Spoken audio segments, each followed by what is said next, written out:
By 1976, he began taking bookings on the Northeast again, working for promotions connected to Vince McMahon Sr. and the Worldwide Wrestling Federation. While he wasn't a featured player, his reputation as a strong hand was growing. He wrestled occasionally in Madison Square Garden, facing names like Angelo Savoldi and Johnny Rodz. Though his runs were short, they gave him exposure to larger crowds and the discipline of big market production. Back in Boston, he also started dabbling in promotional side work, helping with small events and connecting young wrestlers to promoters.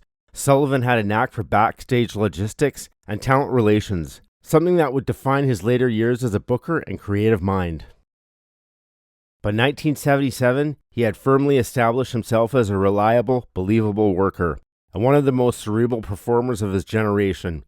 While others relied on brute force or gimmicks, Sullivan was studying psychology, mythology, and human behavior. The intellectual curiosity began to manifest in his wrestling character. He was experimenting with body language, symbolism, and voice tone. Observers noted, even in small venues, he commanded attention just by how he carried himself. Crouched, calculating, with eyes that suggested hidden intent. Though his later fame as a Prince of Darkness was years away, the seeds of that transformation were already planted by 1977. Sullivan was becoming fascinated with how fear worked, not just in wrestling, but in storytelling.